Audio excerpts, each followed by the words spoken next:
In other reports, the federal government, alongside the Meiti-Allah Cattle Breeders Association of Nigeria and the Northern Consensus Movement, have called out the rate of profiling of northern ethnic groups over rising insecurity in the region. On Wednesday in Abuja at the National Security Summit on Pastoralism in Nigeria, various stakeholders profiled ways of reintegrating aggrieved members of the society into the populace to reduce the rate of crime in the nation. Here is more on the story.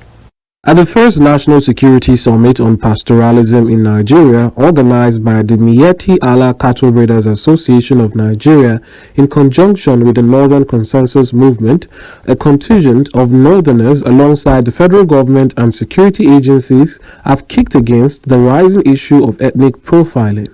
The Minister of Agriculture and Rural Development and the Governor of Niger State, Sani Bello, addressed the growing problem and the government's effort to change the narrative. We must address the issue of drugs. We must address the issue of arms proliferation. We must recognize the herdsmen because they contribute to our GDP.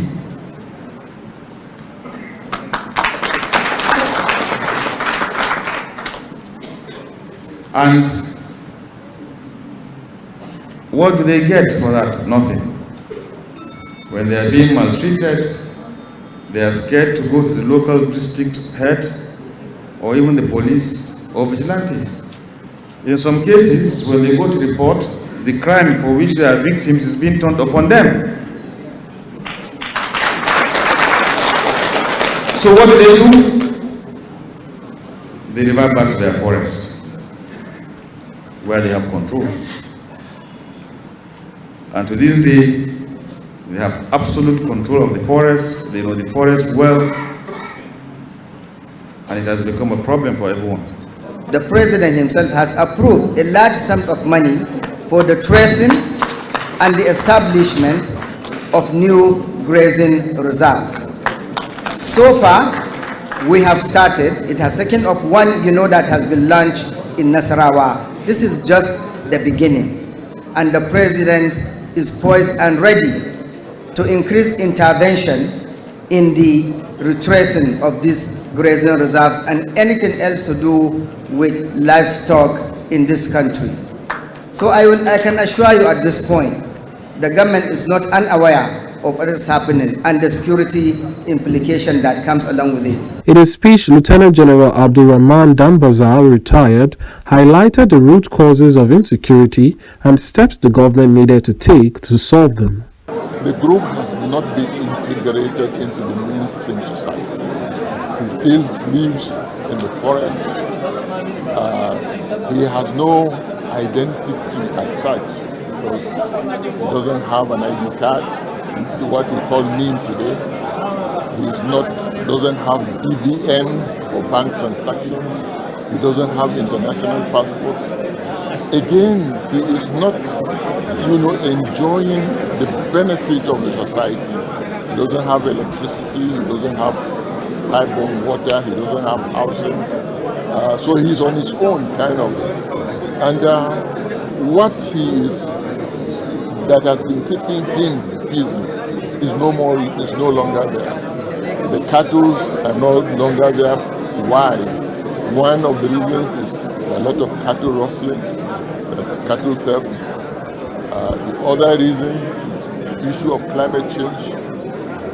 All the pastures have disappeared. The desert has eaten up the environment and things like that. So there is a lot that needs to be done to be able to bring him into the mainstream society. Also speaking, the president of NCM and the National Secretary Makban appealed to the media and other sources to be fairer to the Fulani ethnic group as they assured that the summit would yield results. They are not recognized, yet they are not being given any contribution, yet security is not provided for them. There's no medical facility for them. They don't care about road. They never agricultural issues are not given attention to them. In fact, the simple way of life, their own simple way of life of rearing cattle is also being truncated. They are turning out to be poor. So what do you think of someone who is being victimized after having this large population? You've not given him opportunity of health. You've not given him education.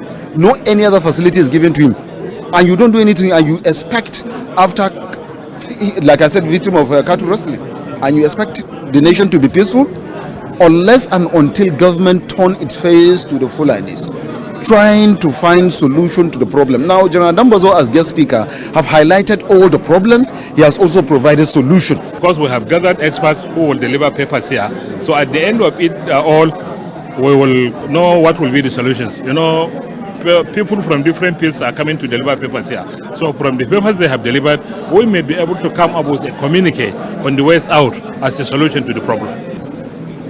This menace has therefore taken a serious toll on our socially, structurally, and economical aspect of life. On our part, since assuming the leadership of force, we have been engaging development partners, strategic stakeholders like Mieti Allah Cattle Breeders Association, MACBAN, traditional rulers, religious organizations, local communities in our effort to manage the internal security challenges of the country. Despite rising spate of insecurity, Nigerians are urged to maintain peace and avoid demonizing or discriminating against others on the basis of their ethnicity or religion. I'm Adinawewe, reporting for Kaftan Television.